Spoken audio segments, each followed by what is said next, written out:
What's up, everyone? Ben with the BTC Sessions here, and this is your daily session. Hodl that Bitcoin. Before diving into the news, just a couple quick things. Of course, check out my website, btcsessions.ca. That's where you can reach out to me directly and book your own BTC session.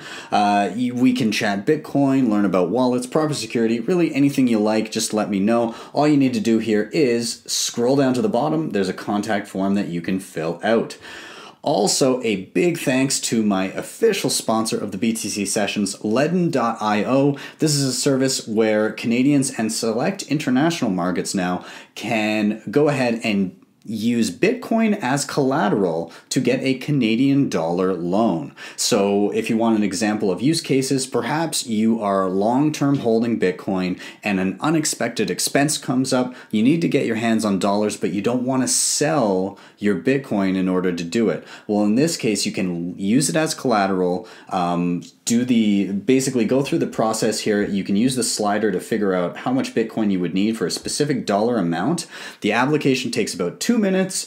Most are approved and fully funded into your bank account within 24 hours. So I highly encourage you check this out. There will be links down below. There's a promotion right now where if you click the link down below, you can get credited with $50 worth of Bitcoin if you decide to actually go ahead and get approved for a loan. So be sure to check that out, and even just checking them out and seeing what they're up to does help the show. So please do that. Anyways, guys, and again, thanks to Mauricio at Ledn for helping out the show by sponsoring. With that, let's dive into the news. So the Bitcoin Lightning Network torch, the Lightning Torch, will soon burn out. There are only 10 passes left to go. Those of you not in the know, what is the Lightning Network torch? Well, essentially the Lightning Network built on top of Bitcoin allows for instant and essentially free transactions, very, very cheap transactions, typically 1 Satoshi total to send a transaction. So in this case, it was started a while back by hodlers on Twitter. You can follow him. I'll link to him down below as well. But essentially, it started with a Lightning Network transaction from one person to another, and after each hop, the individual would add an additional 10,000 Satoshis to the transaction, so it would build in value as it went on. Now, this has gone on to the likes of Elizabeth Stark, who is working on Lightning Network. It's gone to the CEO of Twitter, Jack Dorsey, amongst many others. Some other interesting things here, it's been to at least 54 countries, including ones that are cut off financially from the rest of the world, places like Iran. Just going to show that Bitcoin truly knows no borders. So really, really awesome stuff here. I'm excited to see this finish off. It was a great experiment. Now, just a little bit of info as to why it's ending. Well, essentially right now, Lightning Network is still in beta, which means there are limitations on the amount that can be sent in a single transaction. And it's set to 4.29 million Satoshis, which at the time of this article was around $170. And that limit is in place to protect people from potential bugs because it is very new technology.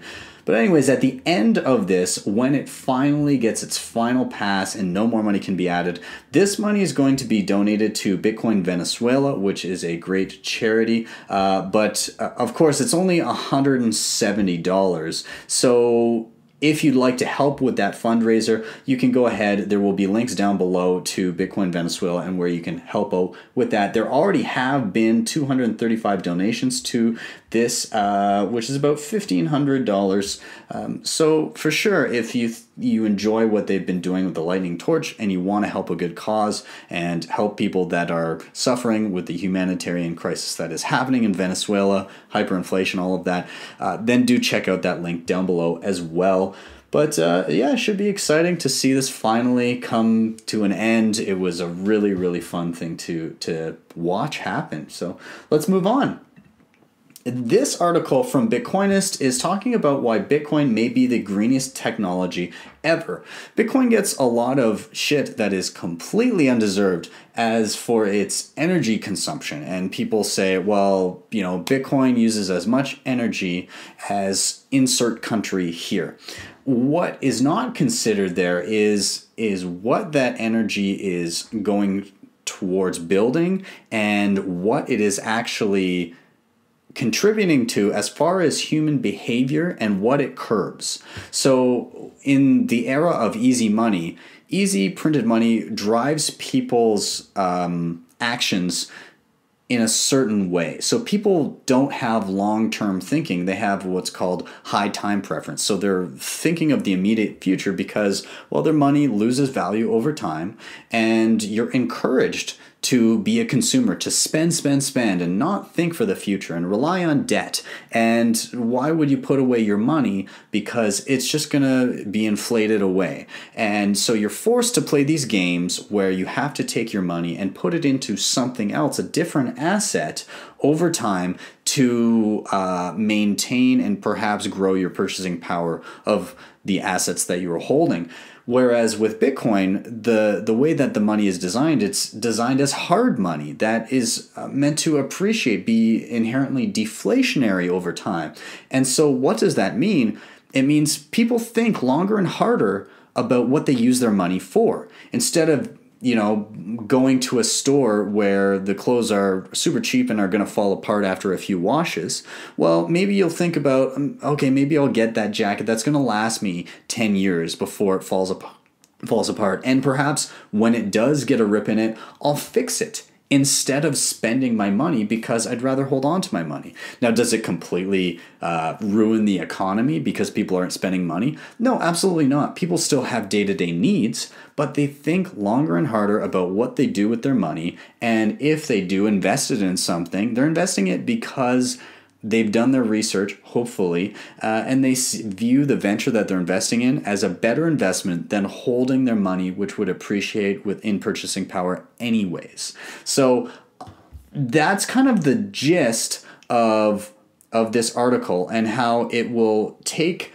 the habits and things like, well, war, it's just funded by inflation because now when a country runs out of money trying to fund a war, well, they can kind of sneakily tax their citizens by just printing more money because it's not immediately evident that it's happening and people don't realize how this works. So I highly recommend that you check out this article. It just kind of goes through the thinking of I guess, hard money advocates and why this is a good thing for the world as a whole. Anyways, let's move on. Here in my home country of Canada, Coinsquare, a Toronto-based exchange, is launching their own Canadian dollar-backed stablecoin. Now, I've talked about stablecoins a couple times in the past. JP Morgan has launched theirs. I had a talk with Zach Vole from the CoinPod about stablecoins quite a while back. We mentioned Coinbase's stablecoin, or sorry, I guess that would be, what's the company? I can't even remember. Anyways, there's so many stablecoins. There's Gemini stablecoin out there.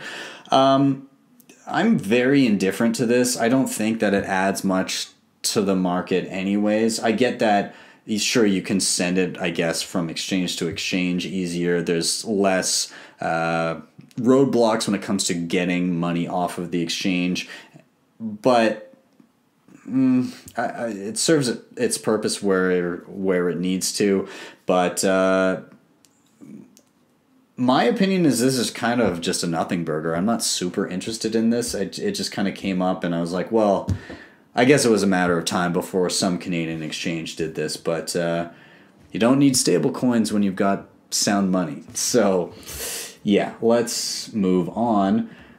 And this is a lesson that, hey, we are still living through irrational markets when it comes to cryptocurrency, and I think we still have years ahead of us.